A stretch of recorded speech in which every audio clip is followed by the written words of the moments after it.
साहब मुझे पीरियड्स के दौरान एक्सट्रीम पेन होता है। ये पेन 1-2 दिन पहले शुरू होता है और इवन पीरियड्स ख़त्म होने के बाद भी होता है। पेन किलर्स लेने की ज़रूरत पड़ जाती है, कभी कभी इंजेक्शन भी लेना पड़ता है। पीरियड्स के दौरान मुझे वॉमिटिंग होती है या मैं अपने ऑफिस या वर्क नहीं जा पाती हूँ। रिलेशन बनाने के समय पेन होता है। डॉक्टर ने अल्ट्रासाउंड में मुझे चॉकलेट सिस्ट बताया है। ये सारे लक्षण जिस बीमारी की ओर दिखाते हैं वो है इंडोमेट्रियोसिस।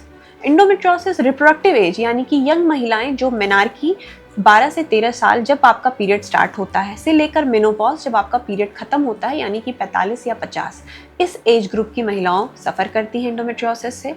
ये कंडीशन क्रॉनिक है, ये एक बार कम्प्लीटली क्योर नहीं किया जा सकता है, इसलिए बहुत ज़रूरी है कि इसके बारे में आप जानें ये क्यों होता है, इसका कारण क्या है, इसे कैसे डायग्नोज करते हैं और इसे कैसे ट्रीट करते हैं। मैं doctor Nivedita Mishra, Jharkhand laparoscopy gynae centre से आज इसी टॉपिक के बारे में बात करेंगे।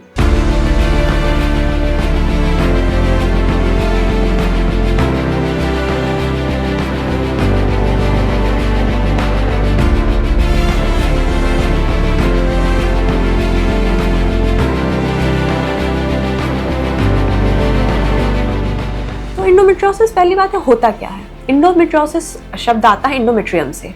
हमारे महिलाओं के शरीर में एक यूट्रस होता है जिसे हम गर्भाशय कहते हैं या बच्चेदानी कहते हैं। उसके अंदर की जो लेयर होती है उसे इंडोमेट्रियम कहा जाता है। हर माह यह इंडोमेट्रियम प्रेगनेंसी के लिए प्रिपेयर होती है, यानी कि जब अंडा फूटता है तो अगर गर्भ आए तो उसे न्यूट्रिएंट ही देके उसे ग्रोथ कराने में इंडोमेट्रियम का रोल होता है। अगर प्रेगनेंसी नहीं आती है तो ये इंडोमेट्रियम सर्विक्स के थ्रू बाहर आ जाता है, विजाइना के through as a period blood बाहर आता है। हर मंथ इंडोमेट्रियम की शेडिंग को मेंसेस कहा जाता है। अगर ये इंडोमेट्रियम अपने यूट्रस की अंदर लाइनिंग के अलावा अन्य जगहों पे जैसे कि नली में, ओवरी में, यूट्रस के पिछले सरफेस पे, ब्लैडर यानी पेशाब की थैली में, आंतों के ऊपर आ जाए या बहुत डिस्टल जैसे कि डायफ्राम, लंग्स के पास आ जाए, इस कंडीशन को हम इंडोमेट्रियोसिस कहते हैं। अगला सवाल जो सबके मन में आता है कि इंडोमेट्रियोसिस होता क्यों है।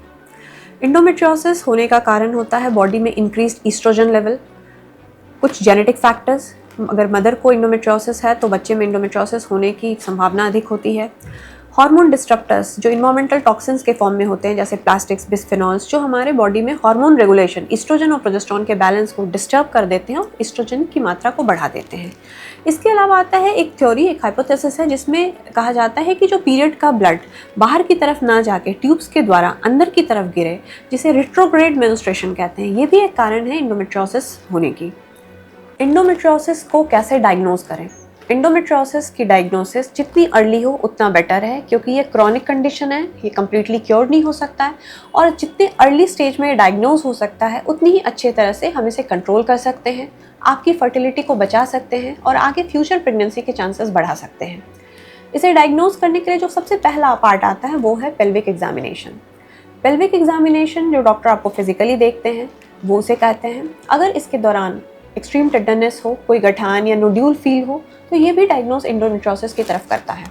सेकंड आता है अल्ट्रासाउंड, जिसके द्वारा हम सिस्ट या बॉवेल यानी कि आंतों में अगर कोई नोड्यूल है उसे डायग्नोज करते हैं। थर्ड आता है जो गोल्ड स्टैंडर्ड है वो है लैप्रोस्कोपी। लैप्रोस्कोपी के द्वारा हम ग्रेड 1, ग्रेड 2 की इंडोमेट्रियोसिस जो गठान या अल्ट्रासाउंड में नहीं डायग्नोज हो सकते उसे देख सकते हैं। बहुत बार strawberry appearance, powder brown appearance जैसे स्कार्स दिखते हैं। इंडोमेट्रियोसिस में अडेशंस या चिपकाहट पैदा हो जाती है, वो भी हम लैप्रोस्कोपी के द्वारा जान सकते हैं। इसके अलावा एक तरीका एमआरआई भी है और जब भी हम लैप्रोस्कोपी द्वारा इंडोमेट्रियोसिस को देखते हैं तो हम इसकी बायोप्सी ज़रूर कर लेनी चाहिए। भले ये 99% बेनाइन यानी नॉन कैंसरस कंडीशन है, पर 1% चांस ऑफ इंडोमेट्रियल कैंसर होने का रहता है। इसीलिए जब भी लैप्रोस्कोपी के द्वारा आप इंडोमेट्रियोसिस डायग्नोज कर रहे हैं तो ये बहुत ज़रूरी है कि ये टिश्यू बायोप्सी में भी जाए। इंडोमेट्रियोसिस का ट्रीटमेंट 4 फैक्टर्स पे यूजुअली डिपेंड करता है। महिला की एज, महिला का फर्टिलिटी स्टेटस यानी वो आगे प्रेगनेंसी प्लान करने के लिए इच्छुक हैं कि नहीं, इंडोमेट्रियोसिस के ग्रेड पे और वो सिम्टम्स क्या दे रहा है। अगर कोई कपल प्रेगनेंसी प्लान करने में इंटरेस्टेड है और इंडोमेट्रियोसिस ग्रेड अर्ली है यानी ग्रेड 1 या ग्रेड 2, तो यूजुअली ऐसे में हम उन्हें दवाई स्टार्ट करते हैं, ओवुलेशन इंडक्शन के ड्रग्स देते हैं, ट्यूब्स और मेल फैक्टर चेक करते हैं और उन्हें नेचुरली कंसीव करने के लिए इंकरेज करते हैं। वहीं अगर किसी के ओवेरियन सिस्ट का साइज़ 4 सेंटीमीटर से ऊपर है तो ऐसे कंडीशंस में मेडिकल मैनेजमेंट वर्क नहीं करता है और सर्जरी की ज़रूरत होती है। इंडोमेट्रियोसिस के कंडीशन में दो ऐसे फैक्टर्स हैं जिसमें सिर्फ सर्जरी ही कारगर होती है। अगर चॉकलेट सिस्ट या गठान 4 सेंटीमीटर या उससे बड़ा है, अगर एक्सेसिव पेन का सिम्टम है, और अगर बॉवेल इंडोमेट्रियोसिस है या ब्लैडर इन्वॉल्व्ड है जिसकी वजह से आपको यूरिन पास करने या मोशन करने में अत्यधिक पेन हो रहा है, सिजेरियन स्कार इंडोमेट्रियोसिस है, इन सब कंडीशंस में सर्जरी का ही रोल है। अगर किसी की प्रेगनेंसी के लिए वो इच्छुक नहीं है और ग्रेड 1 या ग्रेड 2 या अर्ली इंडोमेट्रियोसिस है, तो ऐसे में हम मेडिकल मैनेजमेंट कर सकते हैं, यानी ऐसी दवाएं देते हैं जिससे पीरियड्स रुक जाता है। वो दवाएं या तो प्रोजेस्टेरॉन फॉर्म्स के होते हैं जिसे डायनोजेस्ट के नाम से जाना जाता है, एलागोलिक्स, या इंजेक्टेबल फॉर्म्स होते हैं जिसकी वजह से आपके हार्मोन साइकिल को हम कंट्रोल करते हैं। अगर पीरियड्स नहीं आएगा तो ये कंडीशंस बढ़ता रही है। अब अगला सवाल आता है कि क्या हम इंडोमेट्रियोसिस को किसी भी तरह से ट्रीट कर सकते हैं? तो इसका जवाब है नो, क्योंकि इंडोमेट्रियोसिस एक क्रॉनिक कंडीशन है, इसे हम ट्रीट नहीं कर सकते हैं। अर्ली ट्रीटमेंट स्टार्ट करके, चाहे वो सर्जिकल हो या मेडिकल मैनेजमेंट, हम इसे कंट्रोल कर सकते हैं।